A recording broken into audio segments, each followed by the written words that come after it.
পালেখালী international cricket stadium একটা ভুবন ভোলানো একটা অসাধারণ নৈসর্গিক স্টেডিয়াম, সেই ব্যাপারে ডাউট নেই। কিন্তু এই মাঠটায় বাংলাদেশকে ব্যাক টু ব্যাক দুটো ম্যাচ হারতে হলো, একটা ওয়ানডে একটা টি20 বাংলাদেশ হার মেনেছে এবং প্রথম টি20 বাংলাদেশকে যেভাবে হার মানতে হয়েছে ভীষণ দৃষ্টিকটু।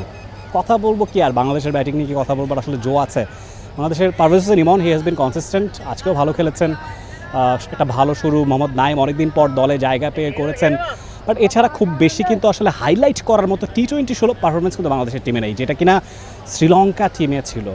আপনি পাথুম নিসাঙ্কার দিকে তাকান, আপনি কুশল মেন্ডিসের দিকে তাকান, আপনি কুশল পেরেরার দিকেও তাকান, আপনি চারিদা সালাঙ্কা, দাসুন সানাকা, এরা সারা দুনিয়া জুড়ে ফ্র্যাঞ্চাইজি ক্রিকেট খেলে থাকে।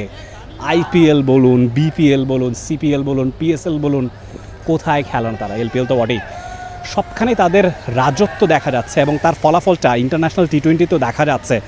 যেভাবে করে খেলেছেন কুশল মেন্ডিস, বুকে লেগেছে। অ্যাজ এ বাংলাদেশি অডিয়েন্স এটা আসলে মেনে নেবার মতো না।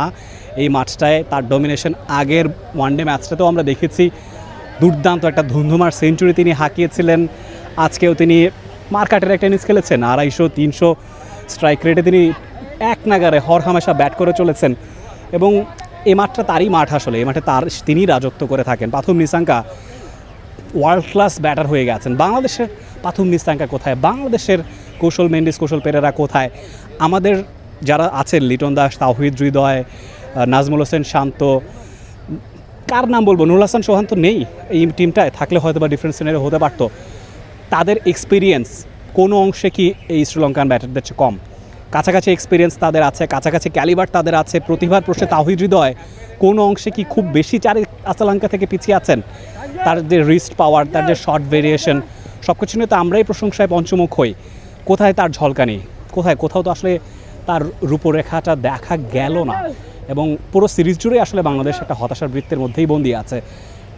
প্রথম টেস্টটা হ্যাঁ কিছুটা ফাইট করেছিল, তারপর সেকেন্ড টেস্টে ধরাশায়ী হয়েছে, প্রথম ওয়ানডেতে হেরেছে, সেকেন্ড ওয়ানডেতে বাংলাদেশ কামব্যাক করেছিল, মনে হচ্ছিল যে একটা সুবাতাস বইছে, তারপর আবার কই সেই তথৈবচ অবস্থা চলছেই। আমাদের আসলে এখন আর সেই আইকন ক্রিকেটারটা নেই, এটা আমাদেরকে মেনে নিতে হবে। সাকিব আল হাসান হ্যাঁ গায়ানাতে তিনি ঝড় তুলছেন, তামিম ইকবাল এখন অতীত, মুশফিকুর রহিম অতীত, মাহমুদুল্লাহ রিয়াদ তারা তো আর আসলে খেলছেন না, মুশফিকুর রহিম একা শুধুমাত্র টেস্ট ক্রিকেটটা খেলে চলেছেন। তাদের পরে একদম গ্লোবাল স্টার হয়ে ওঠা, বিশ্ব মঞ্চে ডমিনেট করা, লঙ্কার এই মাটিতে এসে রাজত্ব করা কে পারছে? প্রশ্নটা আসলে এখন ভাবনার এবং খুঁজতে হবে কারা পারবে, কারা ভবিষ্যৎ হবে। এরাই তো আমাদের ভবিষ্যৎ, সে ব্যাপারে ডাউট নেই। এদের উপর ইনভেস্ট করতে হবে, সময় দিতে হবে 2-3 বছর, তারপর তারা ক্লিক করবে কিনা, প্রশ্ন এখন সেটাই। পালেখালী ইন্টারন্যাশনাল ক্রিকেট স্টেডিয়াম থেকে রেফাত তানভীর, রাফি, টি স্পোর্টস।